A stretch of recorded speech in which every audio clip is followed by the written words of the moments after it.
Hey YouTube, Untamed here.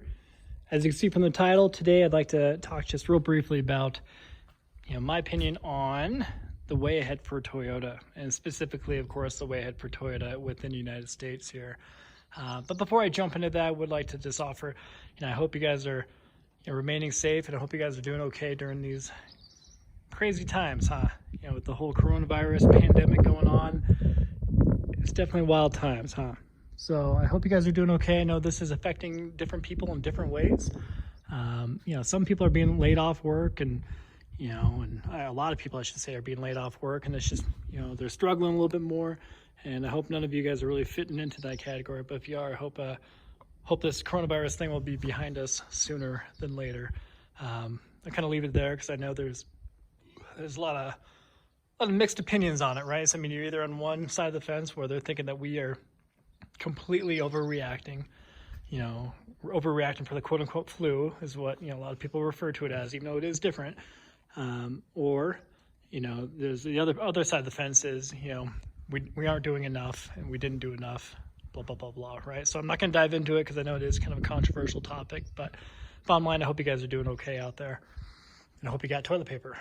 So with that, we'll jump into the video here. As you can see, let's talk about the way ahead for Toyota. So you guys often know a lot more about Toyota and the Tundra and the Tacoma and the 4Runner more than me. So I'm not going to pretend to be an expert by any means. And if you guys watch my videos, I'm not. I'm just kind of some regular Joe that likes them, right? So, but what I have read, correct me if I am wrong, but what I have read is Toyota is making some pretty big changes here in the next few years. It's really within the next couple. So I think a lot of us were anticipating, for starters, that the new Tundra was going to be coming out for the model year 2021. And as, I forget what show it was, the Chicago Auto Show, New York, I forget it wasn't the New York. A lot of people were kind of disappointed when they unveiled the Trail Special Editions, right? Instead of the brand new 2021 Tundra here. So we're likely going to need to wait till 2022 now to see the full up redesign of the Tundra, which I'm sure it will be awesome when it does come around. But let's talk about the way ahead. So Toyota has announced that they are moving the production of the Toyota Tacoma entirely to its Mexico plants, right? So I believe, again, don't quote me, I'm not an expert on this stuff, but I think they have two major plants in Mexico.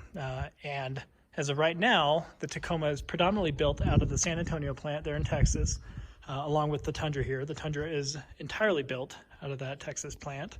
But as well, I think the Tacoma is also built out of one of the two plants in Mexico right now. So I say that on purpose because I truly believe that, it's not going to be a huge hit to the quality of the product, the quality of the truck. So I've seen a lot of people commenting on a few videos that I have watched about it, and a lot of people are kind of quick to get up in arms about it, like, now look, it's not even an American-made truck anymore. We can't even like it that much, blah blah blah, stuff like that. And I think that's kind of silly because it already has been made out of Mexico, right? So I don't think it's going to be much of a change. However, if you're like me and like a lot of folks, you do take a level of pride in being American-made. Exhibit A. I tell you what, after living in Italy for a few years, your pride in your vehicles and them being American-made does go up a little bit. But as you guys know, if you've seen my channel, my previous cars, you know that I'm not hell-bent over it, right? So I'm not one to only buy American-made cars, or I'm only going to buy a car that's made out of blah, blah, blah. As you know, I've had a BMW M3, I had a Nissan GTR, Subarus, I've had a lot of those, and the list goes on. So as long as it's a great vehicle, and it performs well and has a good reputation, I'm all about it. So, but of course, the fact that these rigs are made in America is it's an additional feather in the cap, if you will. So I do take pride in it, but I'm not one of the people that gets totally wrapped around the axle for it. So I don't think it's the full transition for the Tacoma to move to Mexico is going to be that big of a deal. I know there's a lot of people who feel indifferent about that, but I'd be curious to know what your opinion is. Do you think that's going to be a big hit a big hit or a big black eye for Toyota for them to do that. So shifting gears a little bit, let's talk about why they're even doing that.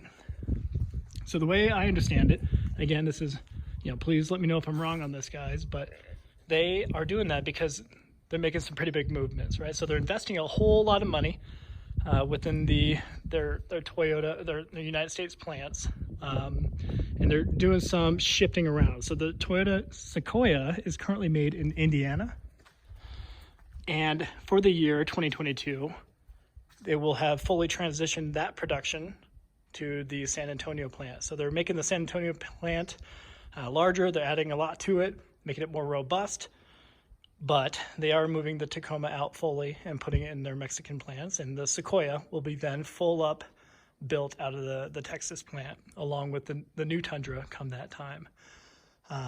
Personally, I think that's awesome. And I find it kind of fascinating that a Toyota is among the most American-made trucks. Let me say it again. So a Toyota is among the most American-made trucks, American-made.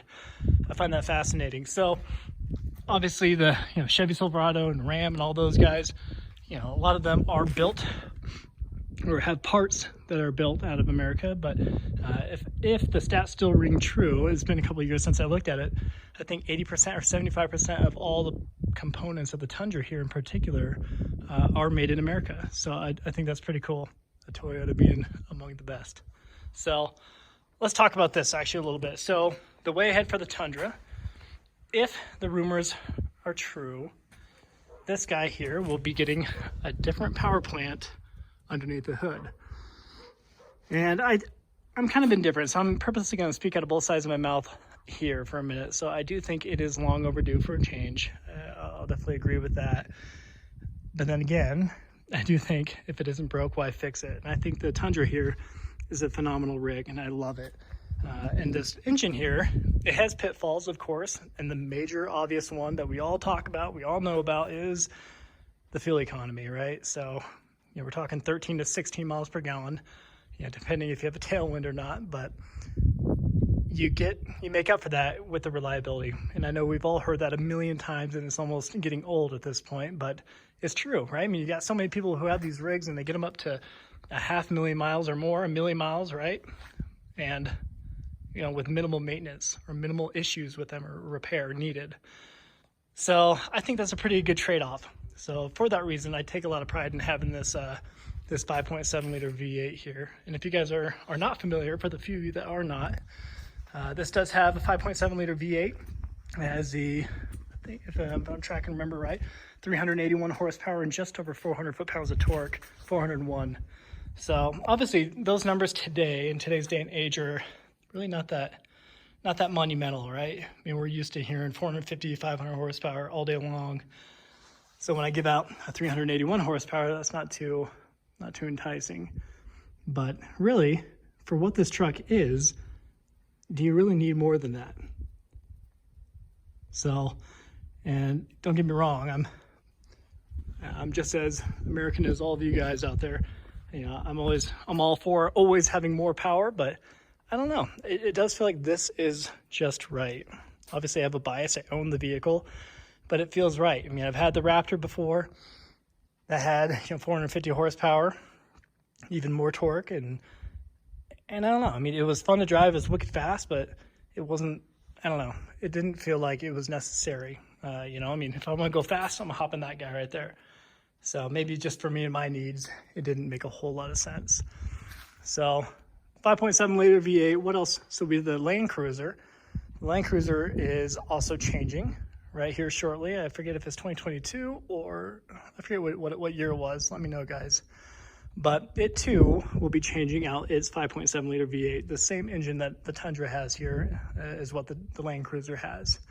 And a lot of people have the same gripes about the Land Cruiser. It's a very dated platform, super old, all that. But again, it's been extremely reliable and it's held up very, very well through the years. So you got the same trade-off with the Land Cruiser. So both of them are rumored to get the same exact engine, the twin turbo V6 engine in their next model or the next generation. So obviously I'm going to have a level of bias just because I had the Raptor, right? But Obviously, it is going to be a better performing vehicle. That turbocharged V6 is gonna haul ass. 450 horsepower probably, right around there. Same-ish torque. And it's gonna be more capable. I'm sure it's gonna be absolutely more capable than this guy here. But, hey, you okay? But again, we're not going to have that reliability right from the get-go, and it might, we never know.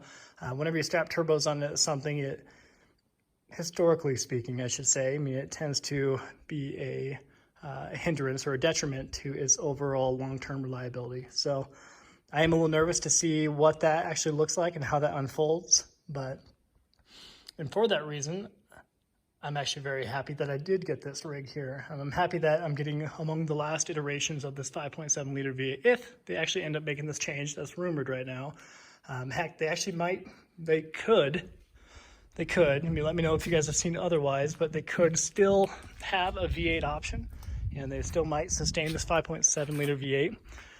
I haven't seen that. Everything I have read, I've seen up to date has made it sound as if that's not going to be the case, and they're strictly transitioning to more fuel-efficient rigs, or engines, I should say. Actually, I'm going to show you guys something. So, and I know this is kind of silly.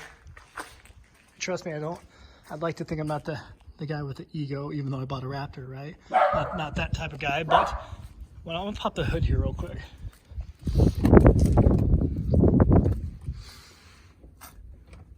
By the way, I just stumbled upon this.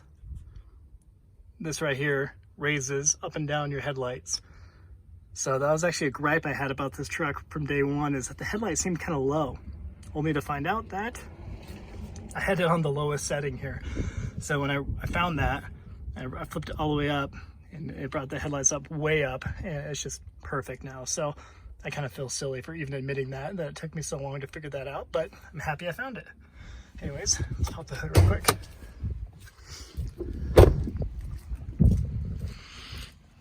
Try and do this with one hand. There it is. All right, guys. So why am I showing you the engine?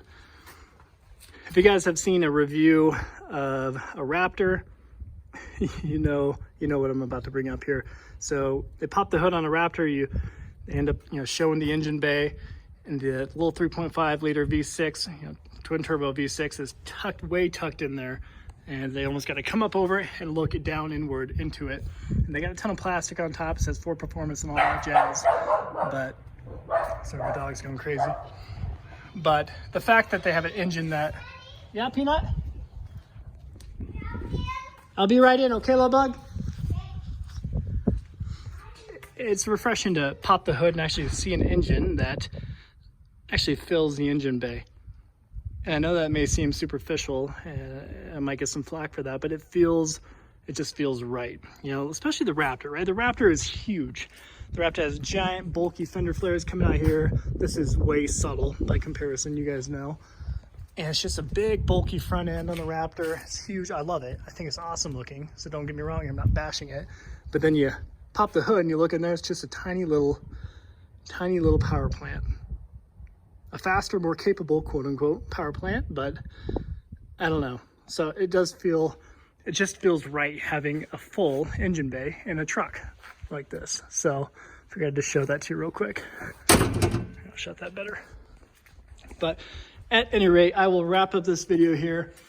Well, I guess, I don't know if I mentioned it, but that Land Cruiser is suspected to get that same exact six-cylinder, twin-turbo six-cylinder engine. But of course, more to follow on that, and don't quote me on it just yet, but that's everything that I'm reading. But at any rate, guys, I'm gonna wrap up this video. I appreciate you watching as always, and I'm really curious to know what you guys think about the way ahead for Toyota, especially within the United States. Until next time, thanks.